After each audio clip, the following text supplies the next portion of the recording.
Argentina has won the World Cup. I repeat, Argentina has won the World Cup. The moment it happened, I knew immediately that I had to go back and tell you the real story, the complete story of how it happened. But how far do I have to go? When did the story truly start?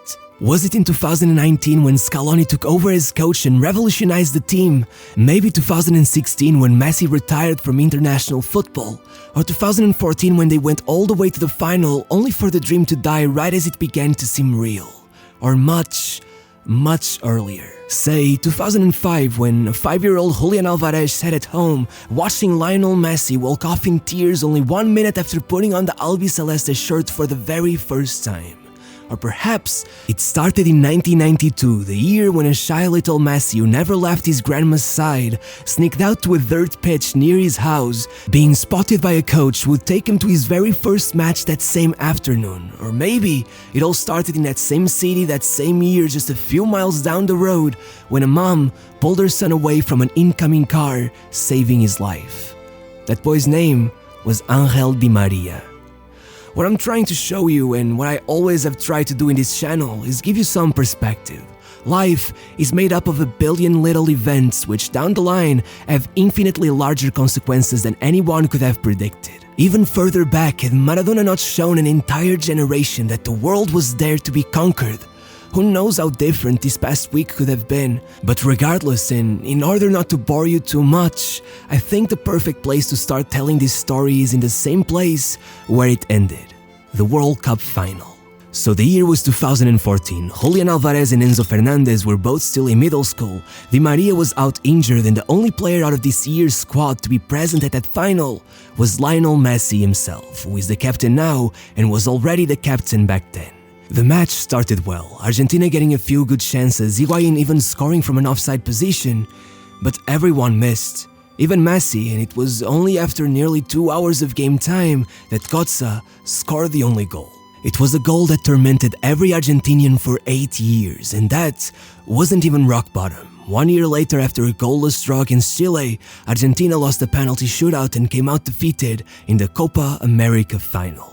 But as they say, bad things come in threes, so after 1 more year, Argentina were once again defeated in the Copa America final by Chile on penalties, with Messi coming out of the pitch in tears, completely heartbroken, and then shocking the world by announcing his retirement from the national team, which thankfully was then followed by a huge uproar in the streets of Argentina, with the people begging him to come back, promising him things would eventually get better, which 67 days later resulted in Messi coming back to the team. However, it wasn't until 2018 that things would turn around. Scaloni's rise had been the stuff of dreams. Another boy from Rosario, he had enjoyed the life of a young star, even winning the Under-20 World Cup with Argentina. But then, despite even winning La Liga with Deportivo, he mostly never got called up for Argentina, with the exception of the 2006 World Cup, where he was called up in detriment of the great Javier Zanetti, to the surprise of many fans, after helping West Ham to an FA Cup final during a 6-month loan spell.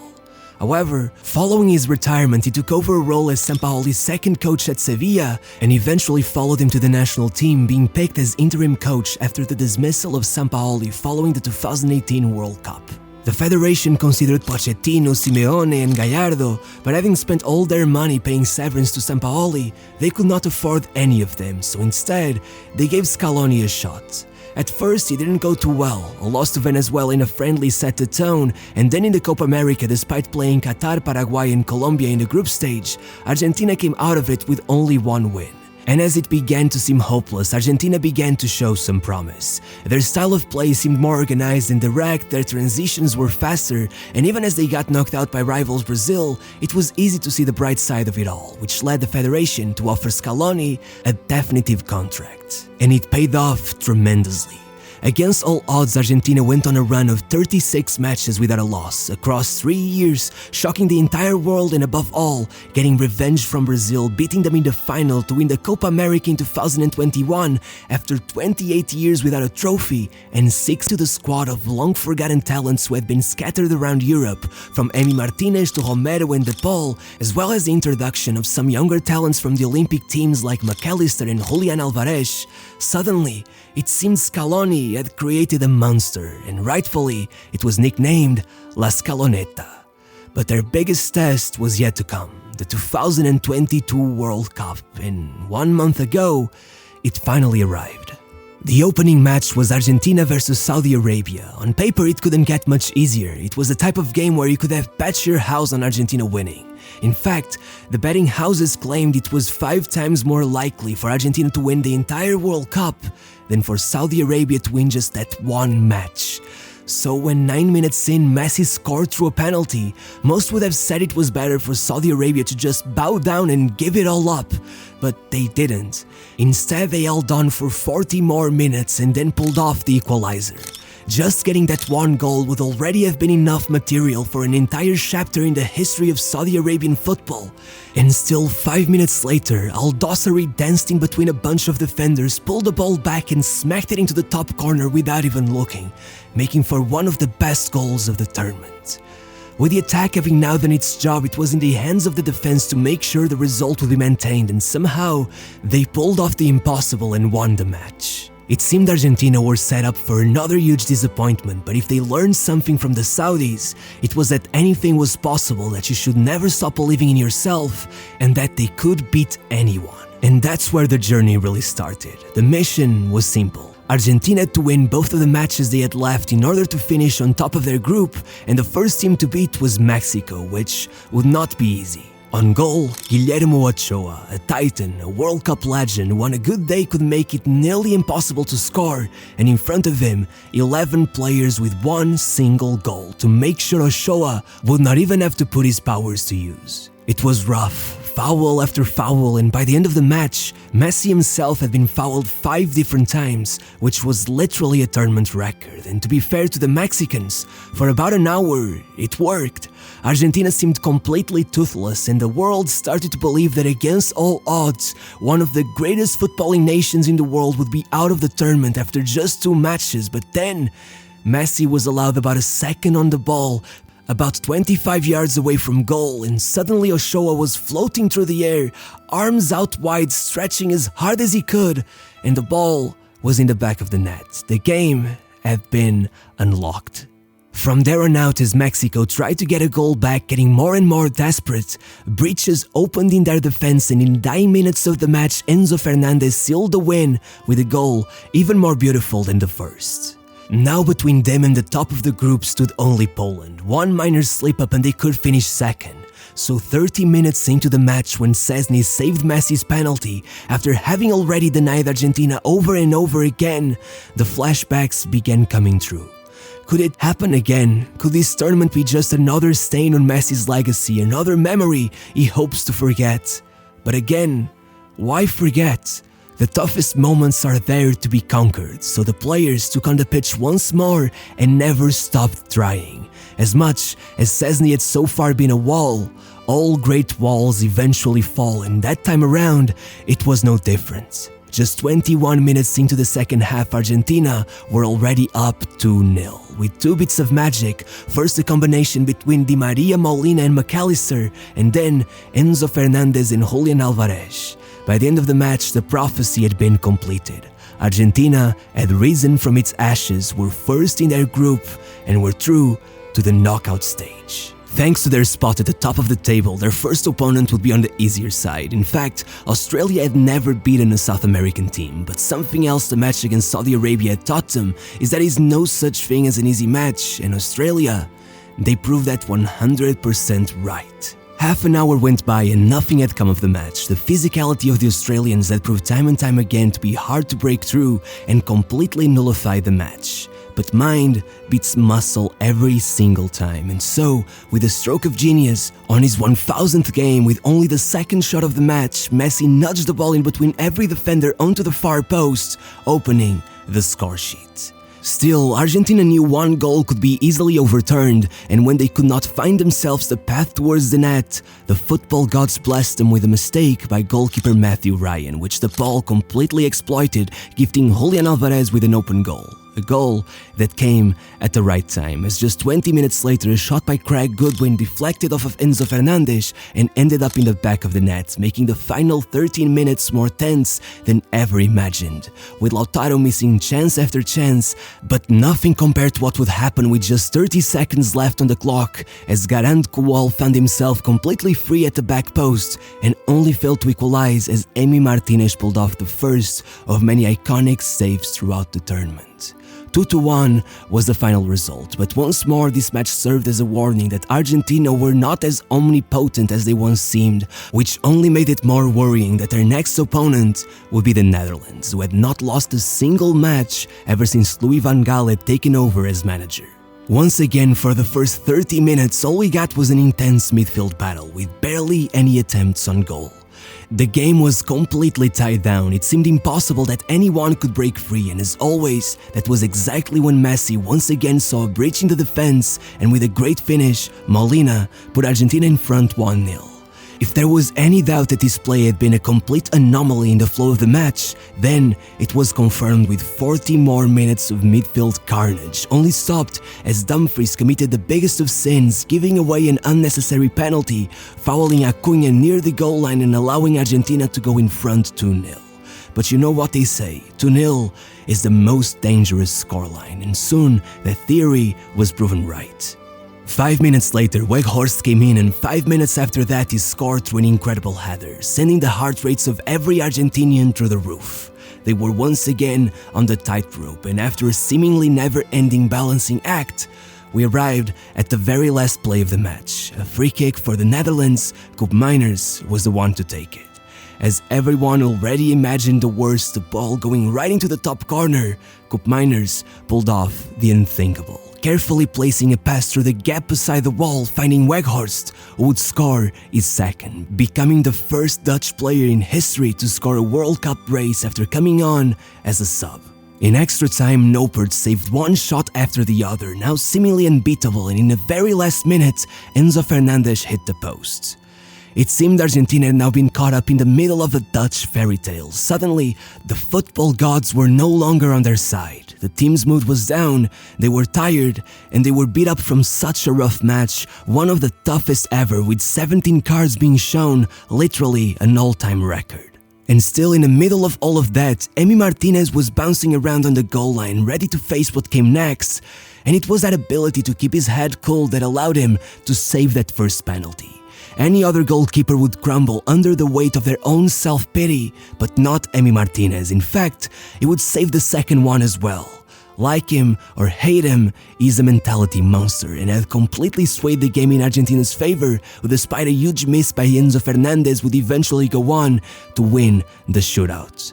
Maybe we should have known from the beginning. In fact, no team had ever won as many World Cup penalty shootouts as Argentina, and only Spain had lost more than the Netherlands.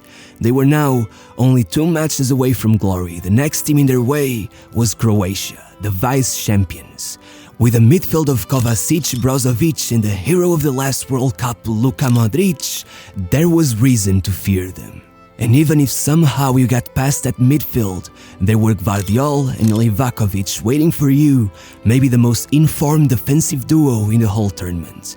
And you didn't have to look too far to find out how hard this match could be.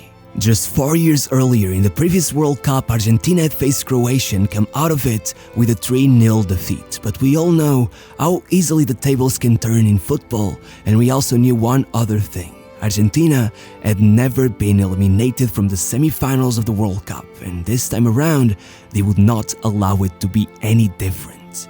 As it had become usual by then, 30 minutes went by without either team managing to create a clear goal-scoring chance, and out of nowhere, Enzo Fernandez sent a perfect long ball into the reach of Julian Alvarez, who got it just in time to dink it over the goalkeeper. But after that, chaos took over. A defender managed to clear it right as it was about to go on goal, and above all, Livakovic slammed into Alvarez at full speed, meaning that as the Croatians let out a sigh of relief, the referee pointed to the penalty spot. Messi smacked it in with as much power as he could gather, and Argentina were in front. Regardless, Croatia had conceded first in all of their 6 previous knockout matches and still managed to turn the games around every single time, except for the final in 2018, so every Argentinian player knew they had to get back at them immediately, and that's exactly what Julian Alvarez did. Before the Croatians could even prepare for another round, he was rushing towards their goal all the way from his own half of the pitch, so determined, so focused on goal, that he literally fell inside it right after smacking the ball in as well. It was one of the most brilliant moments in the entire tournament, and he still wasn't done. After an incredible miss by Kramaric, now well into the second half, Messi made a mockery out of Croatia's left flank, evading Vardiol time and time again, before supplying Julian with another chance, which of course, he scored. Only 22 years old, he had completely dominated the match and sealed Argentina's spot in the final. 4 World Cup goals at 22 was something no other Argentinian had ever achieved. In fact, the whole team had ruled the game with an iron fist, only allowing Croatia to get a shot on target on 2 different occasions. Only once had the team dominated another this much in a World Cup semi-final.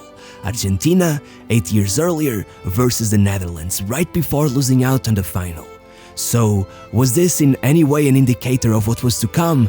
After all, the final hurdle in their quest for glory would be France, the holders of the title, the world champions themselves, who had already taken down both England and even the tournament's dark horses Morocco, a team with players like Griezmann, Dembele, and above all, Mbappé, who despite his more understated performances in the matches that preceded the final, was a strong contender for the title of player of the tournament, with 4 goals and 3 assists in just 5 starts.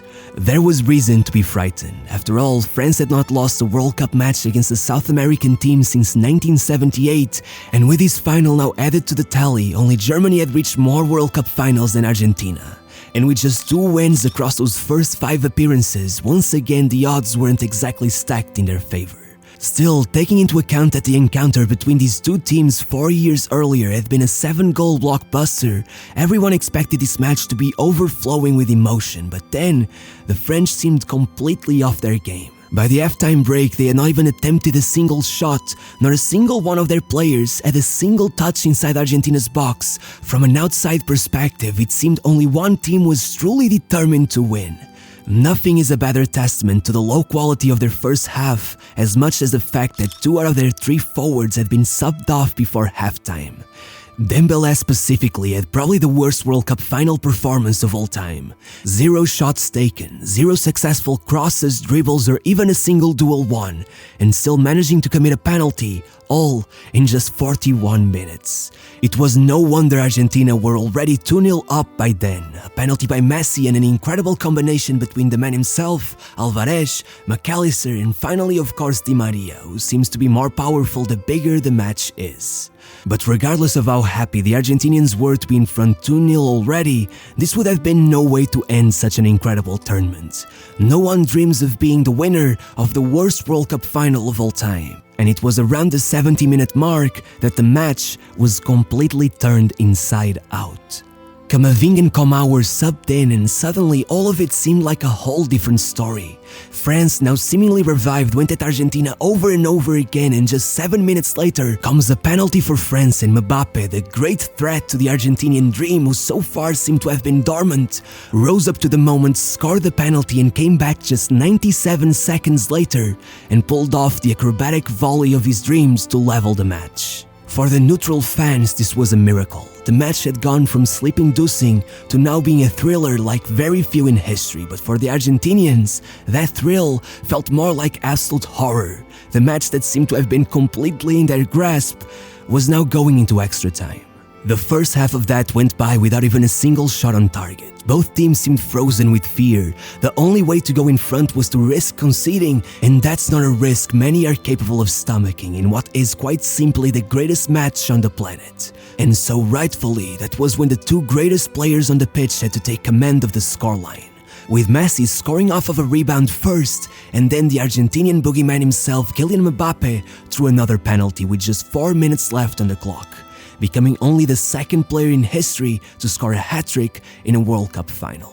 If extra time had been scary, the penalty shootout was terrifying. and when Mbappe opened the shootout by beating Emi Martinez from the penalty spot for the third time in the match, not only did he cement his performance as one of the greatest in history, but sent chills down everyone's spine. Could it be that as much of a penalty specialist as Martinez was, this would simply not be his day? Once more, any other goalkeeper would have been off his game immediately. The pressure, the odds, the literal fear. But not him.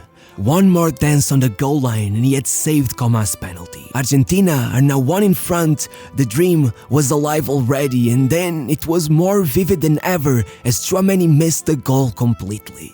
2 more penalties went by and suddenly it all rested on the shoulders of Montiel, who took a deep breath, 6 steps and sent Lloris the other way. In a night like no other, the clock had struck midnight and a forgettable final was turned into a beautiful celebration of the greatest sport in the world, one of the greatest matches of all time, and Argentina were champions of the world once again. 36 years later, the second biggest gap between 2 World Cup wins in history, and man, it had been worth the wait. If you don't trust me, then ask Messi, who played 1,000 matches in his career, more World Cup games than anyone in history. Every one of those sacrifices, all complete